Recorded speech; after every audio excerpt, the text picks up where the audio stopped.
La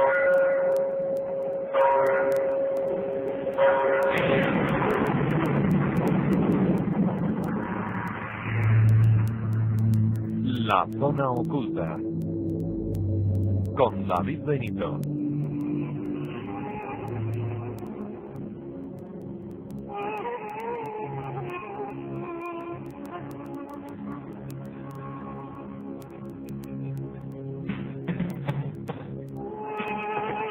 Muy buenas noches y bienvenidos una madrugada más a la zona oculta.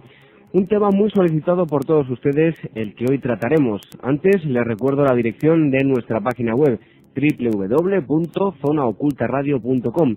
Allí encontrarán la dirección de correo electrónico para ponerse en contacto con nosotros. Esperamos sus sugerencias.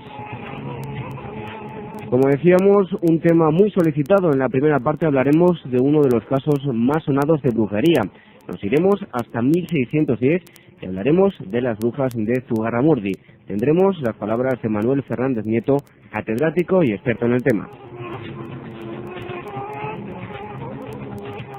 Como segundo tema contaremos un impresionante caso investigado por el padre José María Pilón, caso relacionado con la radiestesia. Y si finalmente tenemos tiempo hablaremos de los libros del misterio y, como no, también de los recortes de prensa. De todo esto podrán disfrutar en los próximos 60 minutos. Reciban los saludos de David Benito. Comenzamos.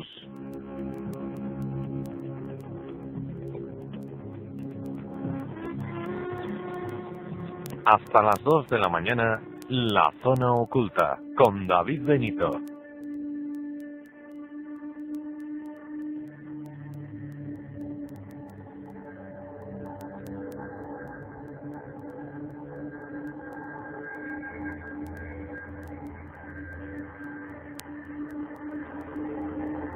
Pues ya lo hemos anunciado, el tema que vamos a exponer hoy es un tema realmente interesante.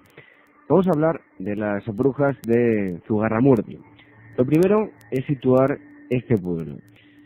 Se encuentra a la frontera norte de Navarra, muy cerquita de Francia. Están separados por apenas unos kilómetros y está de Urdazubí-Urdax apenas a 2,5 kilómetros. Allí nos encontramos con una de las cuevas más famosas, la cueva que fue centro de reunión de las brujas.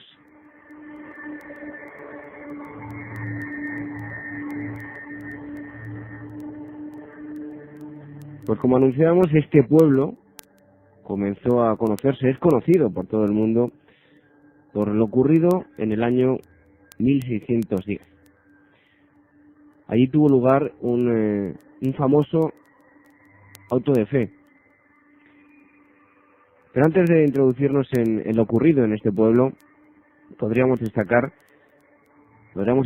mejor dicho, qué es un aquelarre. Podríamos decir que es una reunión nocturna de brujas, esto a muy grandes rasgos. La palabra aquelarre en euskera significa prado del cabrón, perdón de la expresión. De ahí la relación que existe entre los prados que están justo enfrente de las cuevas, donde se llevaban a cabo las reuniones, el macho cabrío y el diablo, Satán, quien se les aparecía a estas brujas, a estas supuestas brujas. Pues en las cuevas también se celebraban todo tipo de orgías de brujería, incluso en otras épocas estas cuevas hicieron de refugio para contrabandistas. Ahí eran los sitios perfectos para hacer esos intercambios, los contrabandos.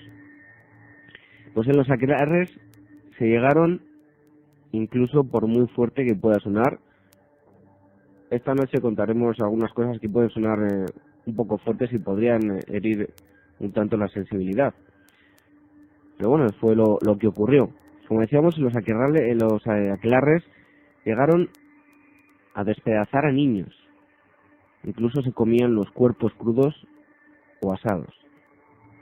También se decía que llevaban sapos que hablaban, que podían pronunciar palabras y que bailaban. Cuando Satanás hacía acto de presencia, En estos aquelarres, las brujas se levantaban sus faldas y Satán se encargaba de poseerlas.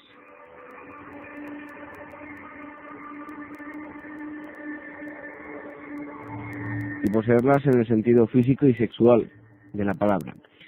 Pues también podríamos reseñar que en España la Inquisición no le concedía especial importancia a los casos de brujería. Tal vez ha llegado, bueno, pues a conocerse por este motivo la caza de brujas, ¿no? Pero no exactamente fueron los casos que más interesaban a la Inquisición, me refiero en España. Fueron sonados los procesos de Navarra, Galicia, Cantabria y también el País Vasco.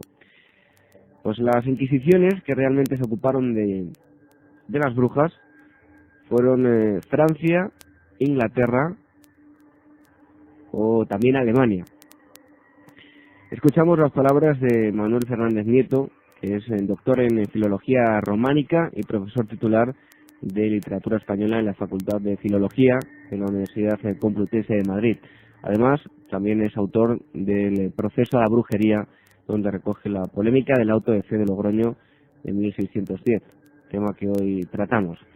Y anunciamos que más adelante tendremos a Manuel Fernández para entrevistarlo, y hemos querido pues tocar este tema un poco por encima, pero más adelante profundizaremos. Escuchamos, como decíamos, las palabras de Manuel Fernández Nieto.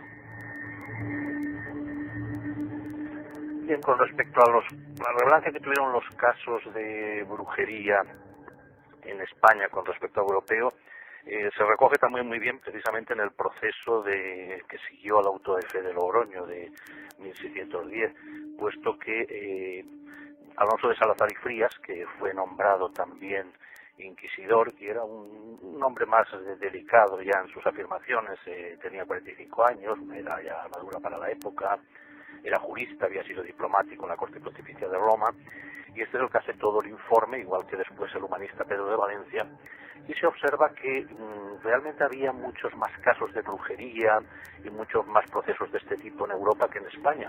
Y precisamente gracias al informe de don Alonso de Salazar y el edicto de gracia consiguiente, ya se elimina todo este tipo de procesos. En España fue el último auto de fe en que se quemaron brujas, porque ya a partir de estos dos informes se vio claramente que eran todo patrañas.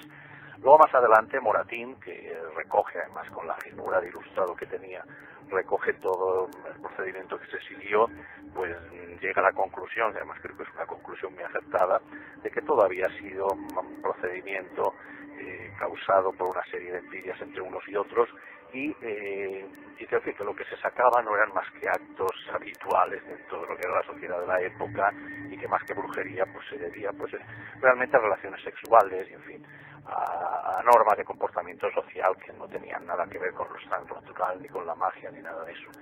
Pero desde luego en España se consiguió que a partir de este proceso y a partir, ya digo, de los informes de Salazar y de Pedro de Valencia, se consiguió acabar con todo este tipo de cosas. Y en ese sentido fuimos más avanzados, porque en Europa los procesos van a seguir hasta prácticamente el siglo XIX. O sea que en ese sentido el auto de fe de Logroño fue muy significativo, y ya digo, todo el procedimiento que se siguió después fue recusado por el propio Consejo de la Inquisición, que se dio cuenta de que debido a los párrocos de la zona pues se habían excedido todos, tanto en las acusaciones como en todo el procedimiento que se siguió. Ahí estaban las palabras de Manuel Fernández Nieto.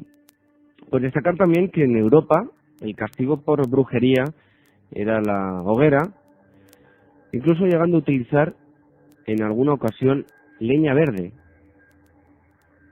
¿Por qué utilizaban esto? Porque ardía más despacio, mucho más despacio, por lo tanto conseguían prolongar el sufrimiento. En España los inquisidores veían a las brujas de una forma escéptica, no todos. Ahora escucharemos nuevamente a Manuel Fernández, pero muchos tenían una visión un tanto escéptica. Eran perseguidas más por sus artimañas que porque estuviesen en contacto con el mismísimo diablo. Pero a pesar de esto, Zugarramurdi fue muy conocido por los procesos de fe de 1610.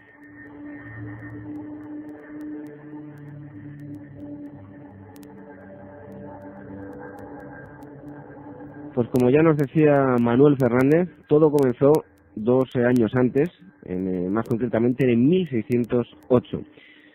Una mujer llamada María Similgegui fue relacionada con las artes diabólicas y después de horribles torturas, pues como por ejemplo en este caso el castigo de las tenazas al rojo vivo, llegó a confesar que en Zugarramurdi fue donde se inició como auténtica seguidora del diablo. Allí se llevaban a cabo rituales, aquelarres. Pues todo esto unido a todo el rumor popular que situaba en esta zona las personas que daban culto al diablo, provocó la intervención de la Santa Inquisición. Según decía la gente, todo el pueblo, las brujas hacían maleficios contra las personas y provocaban tempestades, practicaban el vampirismo, la necrofagia y otras muchísimas atrocidades. Todo esto lo realizaban las brujas. Brujas que eran de diferentes edades, muy variadas, pues desde los 20 años hasta los 80. Pues hasta el lugar se trasladó el inquisidor comisionado, don Juan del Valle y Alvarado. Allí fue donde recogió testimonios y, como no, también confesiones que finalmente inculparon a cerca de 300 personas aproximadamente. 40 de ellas fueron las que acumularon los cargos, por así decirlo, más indignos. 18 fueron reconciliadas por haber confesado sus culpas. 7 personas, entre las que se encontraba pues una de las más conocidas, María de Zozaya, fueron abrasadas en la hoguera, y otras 5 fueron quemadas en efigie por haber fallecido antes del proceso. Hoy en día podemos encontrarnos en estos parajes donde están situadas las cuevas un papel original donde podemos ver a los acusados. Bueno, pues después de todo esto fueron llevadas a Logroño, donde tuvo lugar el auto de fe correspondiente. Este duró 2 días, más otro más, que fue dedicado a la lectura de las sentencias. Pues el humanista Pedro de Valencia, en torno a los procesos de 1610, declara que pudieron ser juntas reales, cargadas por el vicio. No tanto como brujas, sino sí personas a las que le gustaba mucho el sexo, llevaban a cabo orgías. Pues en una posterior investigación al inquisidor Alonso de Salazar y Frías llegó a la conclusión de que casi todas las declaraciones fueron inventadas, eran producto de la imaginación. Muchos sucesos en los relatados eran pura invención. Se descubrió que muchas de las declaraciones se lograron por medio de la coacción y la tortura, por lo tanto no eran demasiado objetivas, podríamos decir. Volvemos a escuchar las palabras de Manuel Fernández Nieto. Los inquisidores, ya he dicho que había 2 casos muy notables, que era Juan del Valle Alvarado y Alfonso Becerra Holguín, que esos estaban convencidos de que era cierto todo lo que decían los acusados, pero no hay que olvidar que los sometían a unos tormentos que eran insoportables, o sea que realmente por esos tormentos hubieran confesado lo que fuera. Y todo esto se unió el párroco de Vera, Walde, que era comisario de la Inquisición y fue el principal delator, y ya digo, una serie de párrocos de alrededor, algunos de ellos franceses, porque tenía también unas concomitancias con lo que era toda la frontera y con algunos excesos que se habían cometido allí, y estos sí que estaban convencidos, estos creían que era cierto, pero había otros que se dieron cuenta desde el primer momento que les acusaban a algunos de haber estado en los aquelarres y en cambio estaban en prisión y decían que eso era imposible.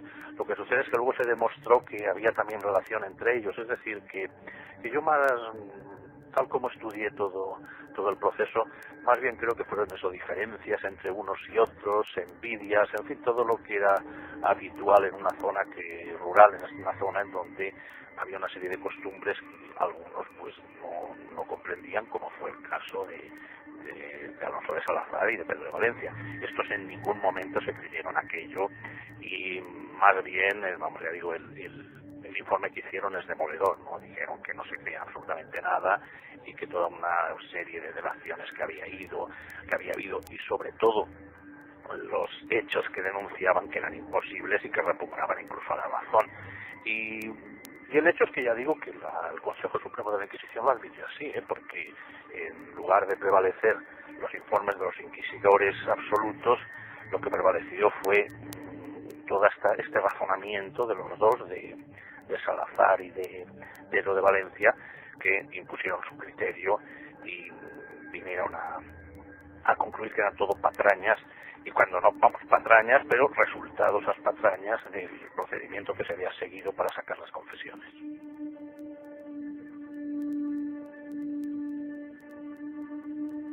¿Y realmente qué era lo que provocaba todas estas acusaciones? Pues en muchos casos era el miedo a los altos cargos eclesiásticos, lo que propició que ellas mismas creyeran que realmente estaban poseídas por Satanás. Por no llevar la contraria, aceptaban que efectivamente estaban poseídas. Otra razón era la envidia. Si una mujer destacaba de las demás por su belleza, le decían que era bruja. Si alguien cercano también caía enfermo, también una era bruja. Y así por muchísimas otras causas. Las acusaciones, podríamos decir que estaban a la orden del día, y una simple declaración servía para llevar a alguien a la hoguera.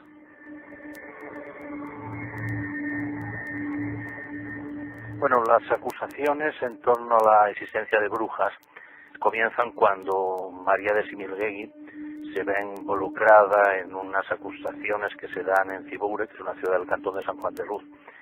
Y esta mujer había residido varias veces en el pueblo de Zugarramurdi, donde había llegado huyendo de la represión francesa. Y esta es la que acusa a otra mujer de ahí, a María de Lloreteguía, de ejercer la brujería, e incluso afirma que ella misma había participado en algún aquelarre antes de marchar a Francia. De esa manera empiezan una serie de delaciones y se hace una primera acusación al Santo Oficio sobre la existencia de estas brujas. Claro, todo esto se complica cuando los párrocos de los pueblos cercanos incitan también a sus feligreses a que descubran y debaten a las brujas.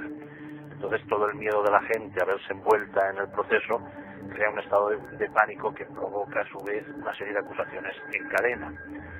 Estas acusaciones a su vez están entremezcladas con otras que provienen de Francia, porque hay que tener en cuenta que toda esta parte de Logroño, la parte que estaba con la frontera, pues tenía también una interrelación con Francia, en donde existía una mayor constancia de todo eso. De manera que así, poco a poco, unos por otros fueron acusándose y la verdad es que los acontecimientos pues fueron desbordándose.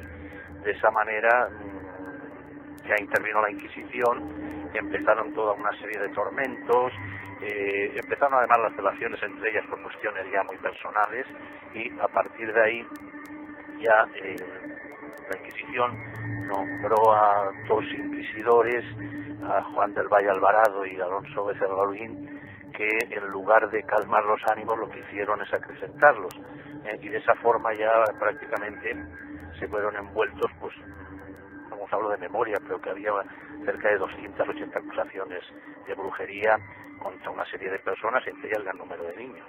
Pero el resultado fue que se tuvo que abrir un proceso, y en este proceso se vio claramente, sobre todo a partir del informe que hace Alonso de Salazar, que realmente las delaciones habían ido en cadena, pero simplemente por el miedo que provocaba toda la situación, y especialmente, ya digo, el aplicar tormentos para sacar de toda una serie de acusaciones y de recusaciones de unos y otros.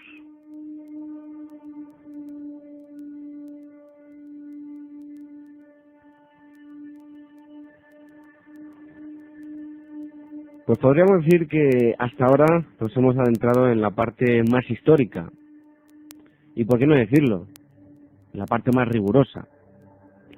Nos adentramos ahora en la casuística, en los casos que hubo, en las leyendas, que hoy en día continúan. Vamos con una de ellas. Hubo dos brujas especialmente malvadas. Se llamaban Lamurgui y Lisalda. Todos conocían su lujuria. Incluso fueron vistas toqueteándose entre ellas en las plazas. Pues estas dos brujas lo que hicieron fue ir acusando a otras. Ellas mismas eran las que declaraban en contra de otras brujas. Pero su odio lo llegaron a centrar en una guapa joven llamada la Castellana de Lancinena. Sobre esta persona fue sobre quien recabó todo el odio de estas dos brujas, de Lamurgui y Lisalda. Pues las malvadas acudieron al juez y acusaron a esta chica de querer envenenarle. Pero como había allí diferentes personas, pues que no se atrevió y se marchó. Incluso llegaron a decir que había fornicado con el diablo en la mismísima cama del juez, y que también había hecho una misa negra en su habitación. Como no, viene siendo habitual. Ya lo hemos comentado anteriormente, y eso nos lo decía Manuel Fernández. Había muchísima invención. Pues aparte de las acusaciones que acabamos de decir, también lo hicieron con 8 sacerdotes a los que acusaron de fornicar con mujeres y con hombres. Con mujeres y con hombres. Pues finalmente consiguieron algo realmente estremecedor. ¿Hasta qué punto conseguían lo que se proponían? Porque que unos niños declaren en contra de sus propias madres, mira que es difícil conseguirlos, pues ellas llegaron a conseguirlo. Sus propios hijos declararon ante la Santa Inquisición en contra de sus propias madres. Y después de llevarse a cabo las ejecuciones, las hijas de las brujas, en un aquelarre, un sábado, se quejaron ante Satanás de permitir que matasen a sus madres. Satanás les contestó que no estaban muertas, que él mismo había estado hablando personalmente con Juanito. Esta era la forma efectiva de hablar, refiriéndose a Jesús de Nazaret. Juanito le llamaba. Pues decía que había estado personalmente hablando con él y le había dicho que estaban vivas. Como no, todo esto fue una sarta de mentiras, porque finalmente es algo pues que también va unido a Satán de alguna forma, ¿no? Y no hay que olvidarse que esto es una leyenda. Otro día hablaremos de si existe o no existe Satán y la figura del diablo. Otro día hablaremos. Pero quiero recordar que esto es una leyenda. Por lo tanto, no hay total rigurosidad. Es una pura leyenda. Bueno, pues todo esto eran mentiras y las brujas, efectivamente, habían sido quemadas en la hoguera.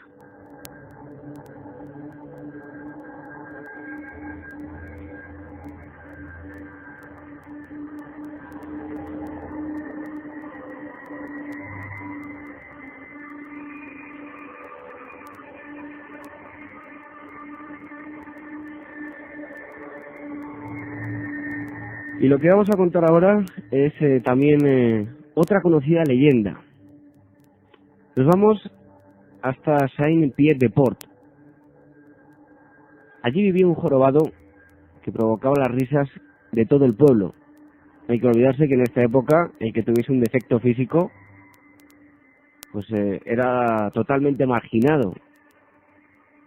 Se consideraba, bueno, pues seres inferiores, totalmente inferiores a los demás. Pues se mofaban de él alegando que nunca llegaría a tener una esposa por la fealdad, por lo asqueroso que era estar a su lado. Pues aunque a todo el mundo le pareciese increíble, finalmente fue correspondido en el amor y encontró una guapa chica navarra. Hasta él mismo llegó a sorprenderse de lo bella que era esta chica. Y no llegaba a explicarse cómo una chica de estas características, lo guapa que era, podía haberse fijado en él. Un ser pues horrible, podríamos decir casi un monstruo, físicamente hablando, está claro. Pues el pueblo no dejó de hacer todo tipo de comentarios. Estaban chismorreando, no se explicaban tampoco por qué él estaba con esa chica, por qué esa chica se había fijado en él. Hay una cosa que el jorobado no podía soportar. ¿Qué pasaba? El sábado era el día de reunión entre los enamorados, en el que salían a dar una vuelta juntos, y su querida, esta guapa chica de Navarra, nunca estaba con él. Nunca estaban juntos el sábado. Ella no quería acompañarle este día. El jorobado, claro, se enfadaba muchísimo porque anteriormente todo el pueblo se había reído de él, porque nunca conseguiría tener una mujer. Ahora que la tenía, ahora que tenía a alguien que le correspondía en el amor, quería pregonarlo, quería que le viesen con ella. Por lo tanto, él pues, se enfadaba bastante cada vez que su novia le decía que no podía estar con él el sábado. Pues insistió tanto y de tal forma que la chica decidió salir con él, pero con una condición. Esta le llevaría a un sitio y él debería guardar silencio, viese lo que viese. Podría haber algo fuerte, pero no podría decir nada. No podía decir nada a nadie, y nunca. Pues más tarde, el desgraciado jorobado, vamos a decir así, comprendió que su novia era una bruja.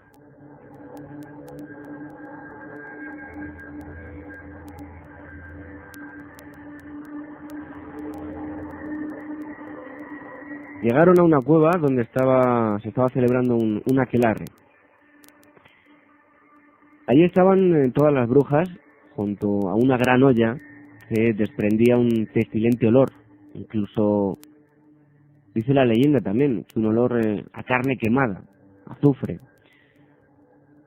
Lo cierto es que el paraje resultó realmente estremecedor para el jorobado. Y su novia le advirtió de algo. Las brujas, cuando comenzasen con el conjuro, nombrarían todos los días de la semana, excepto uno. El último no le nombrarían. ¿Qué ocurría? Ese día no se pronunciaría por ser el día del Señor. Nos referimos al domingo. Había también, según cuenta la leyenda, enanos. Estaba lleno de la cueva, lleno de un sinfín de seres totalmente despreciables. Pues de pronto de la hoguera salió el mismísimo Satanás y todas las mujeres que allí estaban, todas las brujas, deseaban ser poseídas por el horrible ser, volvemos a repetir, físicamente y sexualmente hablando. Pues comenzaron a recitar el conjuro y llegaron a la parte en la que nombraban los días de la semana. Cuando alcanzaron el último día, todas se callaron, pero el jorobado instintivamente no pudo callarse, lo hizo sin querer, y pronunció la palabra prohibida. Pronunció domingo.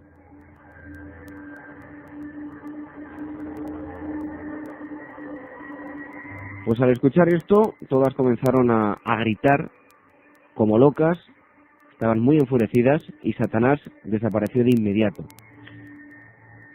Satanás representado como el macho cabrío. Pues las malvadas brujas solo deseaban una única cosa.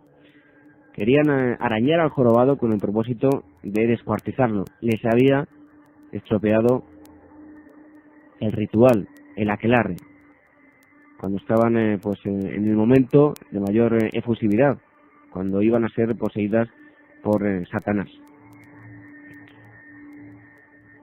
Pues la novia de este chico, del jorobado, salió en su defensa y pidió clemencia ante las otras brujas. Estas, ¿qué ocurrió? Aceptaron, pero le pidieron algo a cambio. No iban a hacer esto gratis.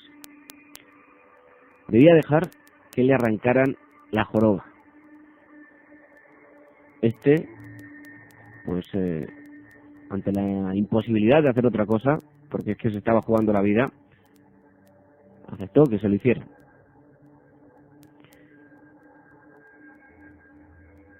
Estuvo durante 3 meses luchando contra la muerte. Parecía que no iba a salir, pero finalmente, entre los médicos y un curandero, lograron salvarle la vida.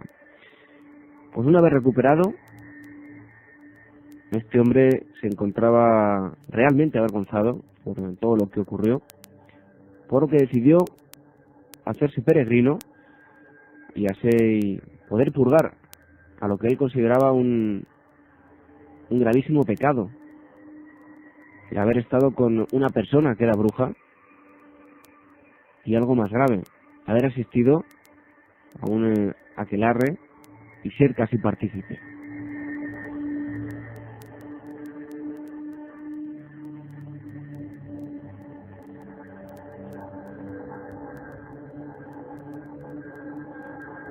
Bueno, pues finalmente sobrevivió, ya no tenía joroba, iba totalmente recto, y todo el pueblo le preguntaba por su joroba, y cómo no también por su novia.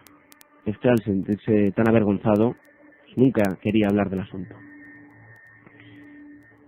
¿Y qué ocurría? Había otro jorobado en el pueblo, que fue en su busca, para ver qué es lo que tenía que hacer para deshacerse de su incómoda joroba, alguien que también era despreciado por la sociedad.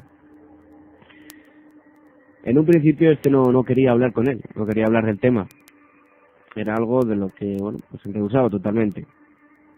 Pues al final, tal fue su insistencia, que consiguió que el ex, vamos a decir jorobado, le diese la solución. Debía ir a la cueva de los aquelarres el sábado por la noche, y cuando recitase el conjuro no debía detenerse en el sábado y pronunciar el día del Señor. Eso fue lo que hizo. Volvieron a enfurecerse, todas las brujas no se explicaban por qué había una persona allí que había nombrado el domingo, pero allí estaba la antigua novia del otro jorobado, aquel que perdió la joroba. Se dio cuenta perfectamente de cuál era su intención. Vio claramente que lo que quería era perder su joroba, costase lo que le costase, tuviese que pagar lo que tuviese que pagar, aunque pudiese morir.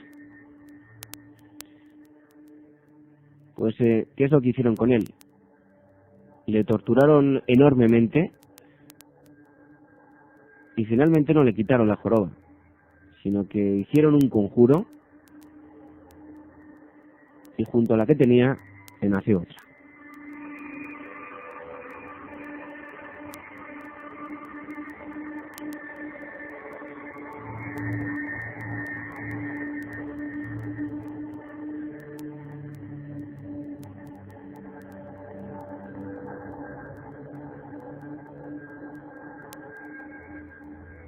Si nos quieres escribir, hazlo a la siguiente dirección. Somos Radio La Zona Oculta, Paseo de los Españoles número 13, primero, 28491, Navacerrada, Madrid.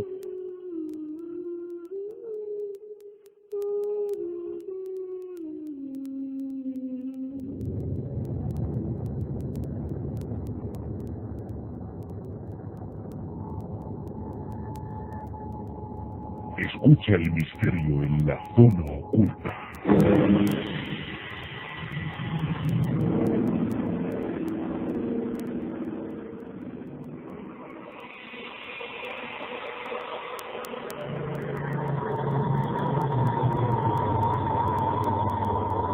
Casos inexplicables.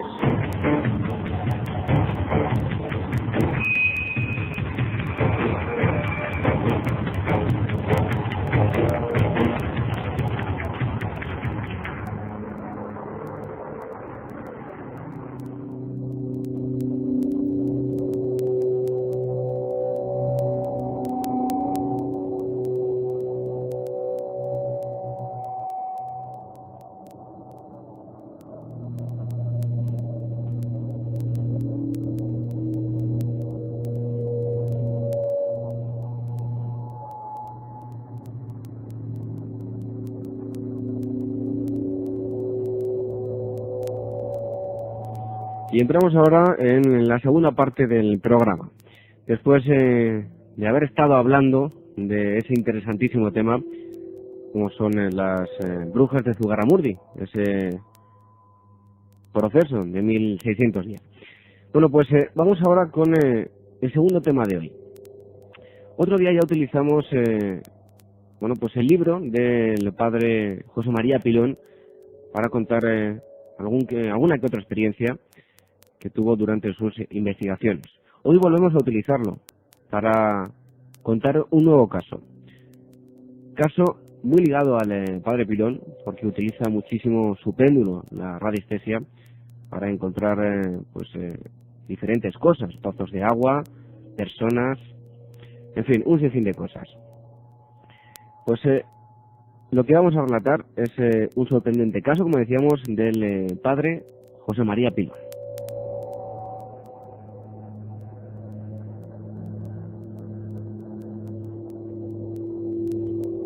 Y nos tenemos que ir hasta el año 1959. El 2 de noviembre, que además era pues el día de los difuntos. El padre Pilón estaba esperando a un familiar suyo para ir al cementerio a visitar la tumba de su padre, que había fallecido hace unos meses.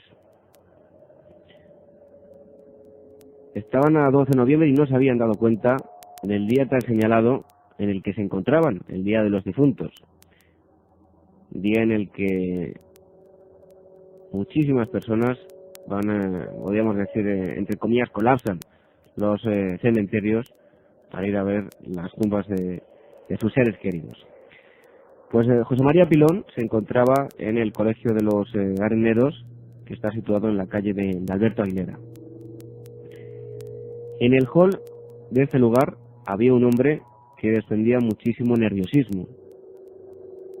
Estaba paseando de un lado para otro sin parar. En fin, que se notaba una persona que desprendía tensión, nerviosismo. Pues el padre Pilón fue hacia él para interesarse de su preocupación, para ver qué estaba haciendo allí, si podía ayudarle en algo. Y le dijo que su hijo, que era un alumno de cuarto curso de bachillerato, que precisamente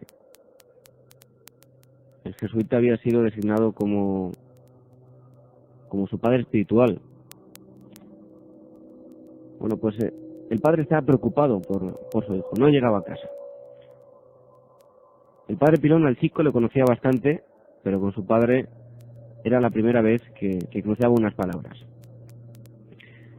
Pues como decíamos, el inquieto padre le explicó al sacerdote que su hijo había salido de su casa como habitualmente lo hacía, con sus libros, su ropa de deporte, jugaba al baloncesto, y eran las 16:30 horas y aún no había regresado a su casa. algo raro ocurría. Pues el padre Pilón intentó tranquilizar al padre del chico, y después fueron a la secretaría y verificaron que efectivamente el niño no había asistido a clase. Desde el colegio deberían haber llamado al padre para informarle de la falta de asistencia, pero por algún fallo no pudieron comunicarse con él. Pues el padre Pilón, para tranquilizar aún más si cabe al padre, le comunicó que él personalmente se iba a encargar del caso en cuanto regresase del cementerio, que tenía cosas que hacer. En cuanto volviese, él personalmente se encargaría de investigar qué ocurría con este chico.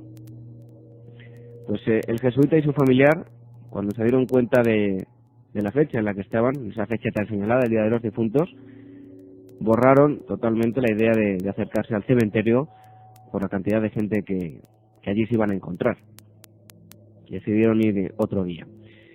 Pues justo después de esto, al saber que ya no iba a ir al cementerio, se traslada hasta la casa del desaparecido alumno.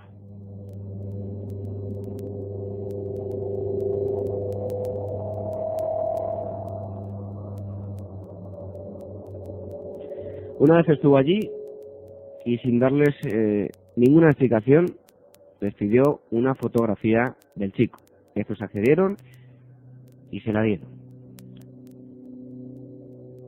El padre Pilón, cuando regresó a su estancia,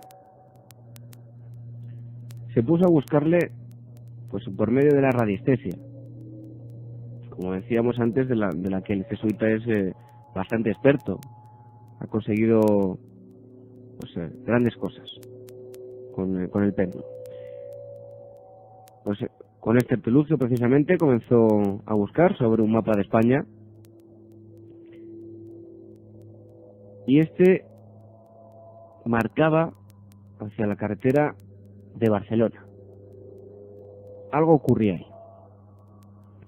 Pues según comenta el padre Pilón, exactamente era a la altura de Santa María de Huerta y Arcos de Jalón. Después de esto se puso en contacto con la policía de carreteras, pero allí no sabían nada de aquel chico. No tenían ninguna pista que se asemejase a este joven. En ese momento el jesuita se sintió bastante desorientado, no sabía realmente qué es lo que podía hacer. ¿Qué ocurrió? A los 3 días de comenzar a buscar, le llamaron los padres para expresarles su alegría de haber encontrado al chico. ¿Dónde lo habían encontrado? Estaba en Gijón. Aparentemente no tenía nada que ver con el lugar donde había dicho el padre Pilón, donde había detectado algo con el péndulo. Pues ahora sí que ya no entendía nada de nada, y además se encontraba bastante desilusionado, porque había tenido un fallo bastante estrepitoso. No era habitual que fallase de esta forma con el péndulo. Bueno, pues todo quedó ahí, quedó aparcado. Pasaron los años y al cabo del tiempo, el muchacho, que por aquel entonces había desaparecido, no era un chiquillo, llamó al padre Pilón. Quería invitarle para comer a la Gran Peña de Madrid, para presentarle a la que sería su futura esposa. No mucho tiempo después se casaría con ella.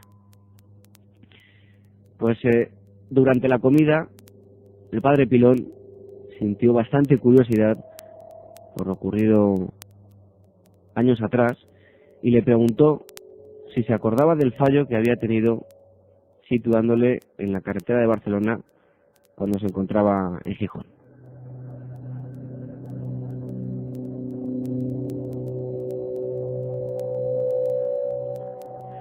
El chico, que no era ningún niño, ya era, podríamos decir, un hombre, se quedó totalmente sorprendido al escuchar que le había situado en la carretera de Barcelona. ¿Qué fue lo que hizo este? Hizo lo siguiente. Para intentar equivocar a quien quisiera buscarle, dejó en su habitación, encima de su mesa, un plano de la carretera de Madrid a Barcelona, dibujado por él mismo. ¿Y por qué el padre Pilón, con su péndulo, consiguió averiguar la pista falsa que había dejado en su habitación? Pues realmente todo un misterio, ¿no creen?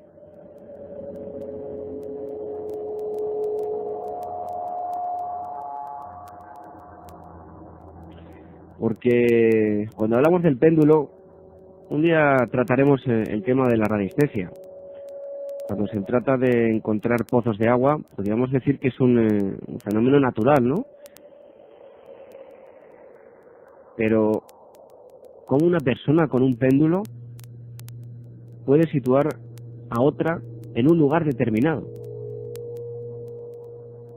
¿Por qué? Solo con una foto. Aquí ya no hablaríamos de un fenómeno natural. ¿Quién mueve el péndulo? Muchos dirán que la mente, por supuesto.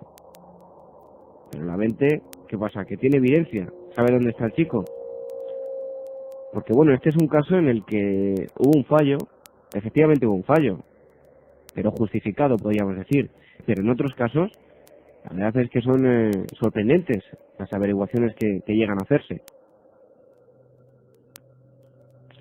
Realmente lo que ocurrió aquí fue todo un misterio. Reflexionen y que cada uno piense lo que quiera.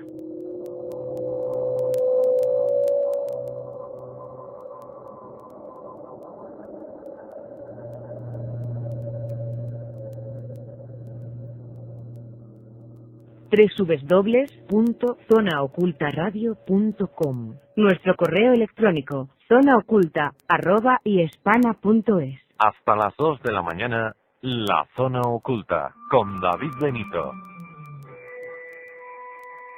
Los libros del misterio.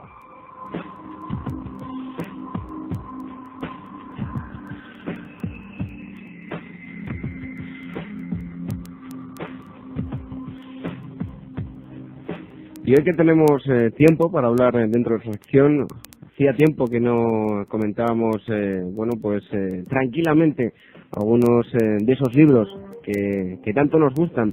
El otro día, pasando por una feria donde te encuentras bastantes libros interesantes, libros ya usados que habitualmente nos gustan a los amantes de la lectura y más de estos temas, cuando encontramos libros que sean interesantes y además antiguos. Hay un libro que lo tengo en mis manos, me parece interesantísimo, ya contaremos otros días casos que se incluyen en él, y se llama así una pregunta, aparece en el título: ¿hay vida después de la muerte?, de Robert Kastenbaum. Temas muy sugerentes. Antes de nada, decir que eran de la editorial Internacionales Futuro S.A. y del Círculo de Lectores, si alguien está interesado y puede encontrarlo, aunque como decimos es un libro antiguo, editado en España en 1986. Capítulos realmente interesantes como los siguientes: el más allá y el regreso, la experiencia al borde de la muerte, escoltas a través de la frontera, podemos contactar con los muertos, la supervivencia de los espíritus, donde cuentan algunos casos muy interesantes. Volveremos a contar algún caso de estos. Dice otro capítulo así: ni el más remoto fantasma, los intermediarios de los espíritus y un nuevo amanecer. Un libro que realmente, si alguien tiene la oportunidad de leer, recomiendo. Como libro antiguo, y tenemos dos novedades, por así decirlo. Nos llegaba últimamente un libro de Jesús Ávila Granados, al que ya tuvimos la oportunidad de entrevistar y que volveremos a tener con nosotros muy pronto para que nos cuente su nuevo libro, Las sombras del terror, cárceles secretas de España. Sin lugar a dudas, un tema muy, pero muy sugerente, del Grupo Laberinto de Corona Borealis. Volvemos a repetir: Las sombras del terror, cárceles secretas de España, de Jesús Ávila Granados, que yo creo que la semana que viene o la próxima tendremos aquí para que nos hable de su último libro. Y también otro libro perteneciente al Archivo del Misterio, de Iker Jiménez, de la editorial Edad. En este caso es el libro de Nacho Ares, se llama La historia perdida. capítulos, muchísimos capítulos donde nos cuentan diferentes curiosidades de la historia, como por ejemplo, bueno, pues las momias de Sinkián, la misteriosa muerte de Juana de Arco, la tierra de Asir, la Nueva Palestina, también la dama de Elche, la señora de la sospecha, titula así este capítulo William Shakespeare, el escritor de las 1000 plumas. En fin, son muchísimos capítulos. Hay uno realmente que me parece muy curioso, son las pirámides chinas. Algún día hablaremos detenidamente sobre pues, este tema. En todo caso, también tendremos con nosotros a Nacho Ares para presentarnos este libro. Como no, nos habla de la momia del Titanic, de si existen todavía los dinosaurios, y del tesoro de Beatrix Potter. Bueno, estos son algunos de los muchos temas que se tocan en este libro. Lo vamos a repetir, editorial Edad, dentro del archivo del misterio de Iker Jiménez, la historia perdida, enigmas que el tiempo y los hombres ocultaron, de Nacho Ares.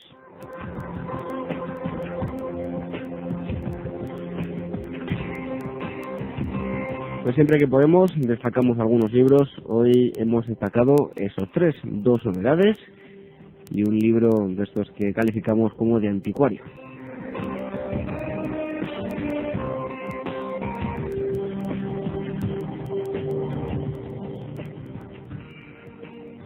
La zona oculta. Recortes de prensa.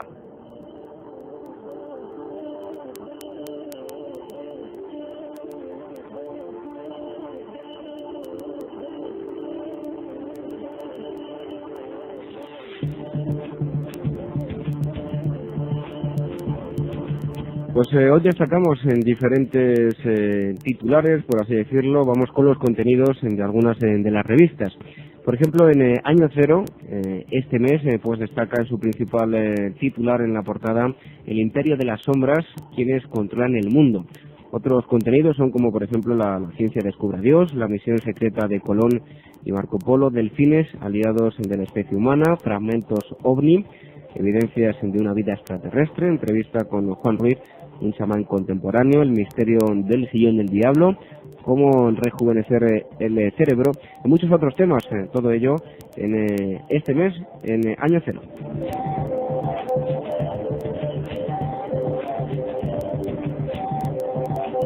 También en Enigmas destacamos otros reportajes como el que ha realizado Josep Guijarro acerca del Triángulo de las Bermudas, en el que sale, bueno, pues Josep Peña, que da testimonio de lo que allí ocurría. También intentaremos dentro de muy poquito tenerle con nosotros para hablar de este enigma, el Triángulo de las Bermudas. También en esta revista, bueno, pues nos encontramos este mes un DVD dentro de la colección, Viaje a lo desconocido. Y este mes es este tema, el misterio del Valle del Indo. Es bueno, pues un trabajo, como todo el mundo sabe, de Fernando Jiménez de los.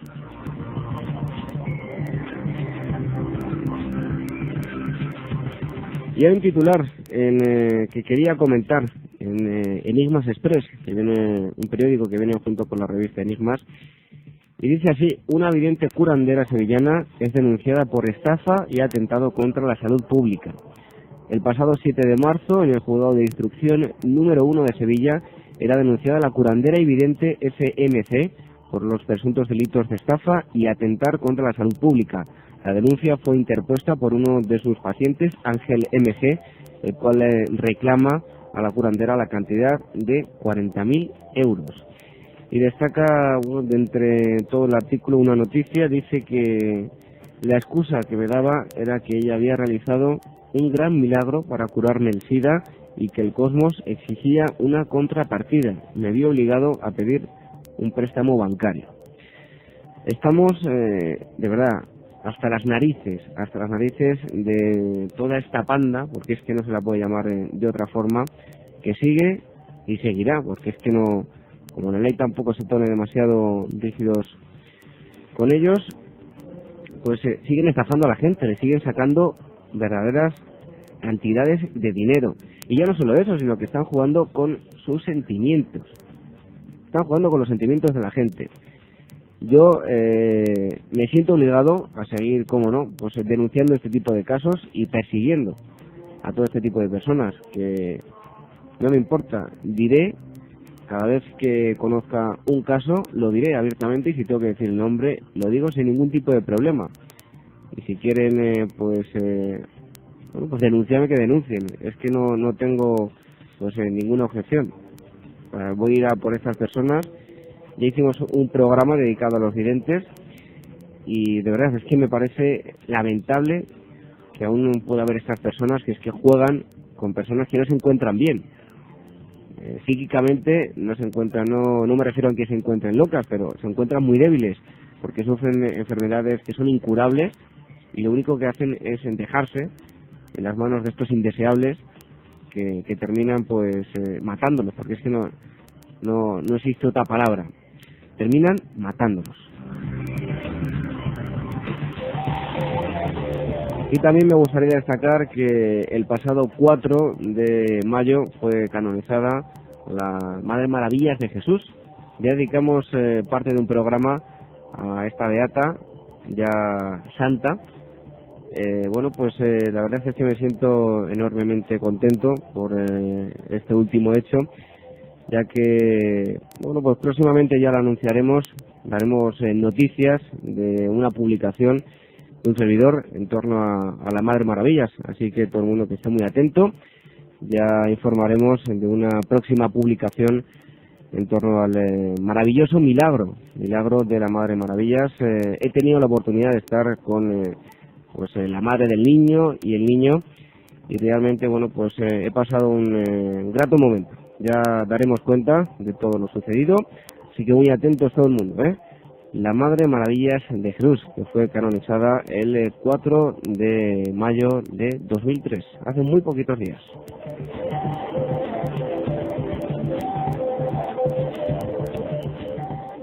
La Zona Oculta, con David Benito.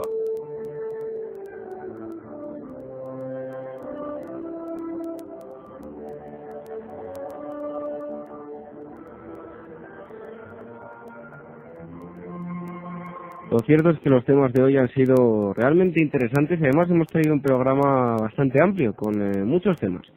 Les recuerdo que estamos esperando todas sus sugerencias. www.zonaocultaradio.com. Esa es nuestra página web donde podrán bajarse aquellos programas que se han perdido y no pudieron escuchar. Y el correo electrónico zonaoculta@iespana.es. Repito, zonaoculta@iespana.es. Esperamos todos sus correos. Y hoy me despido con una frase de Alejandro Dumas. Dice así: no hace falta conocer el peligro para tener miedo. Los peligros desconocidos son los que inspiran más temor. Buenas noches, hasta el próximo viernes. Sean felices.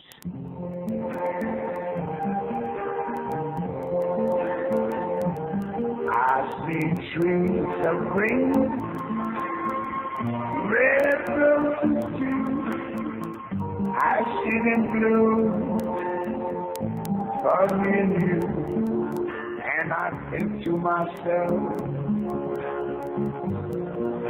what a wonderful world.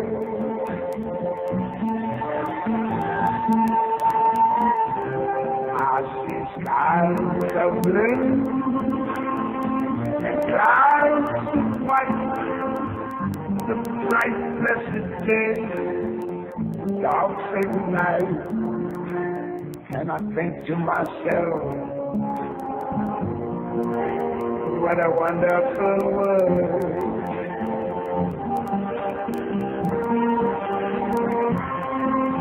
The colors of the rainbow, so pretty in the sky, are also on the faces of people going by. I see friends shaking hands, saying how do you feel? They're really saying I love you. I hear babies cry, I watch them grow, they learn much more than I never knew. And I think to myself, what a wonderful world.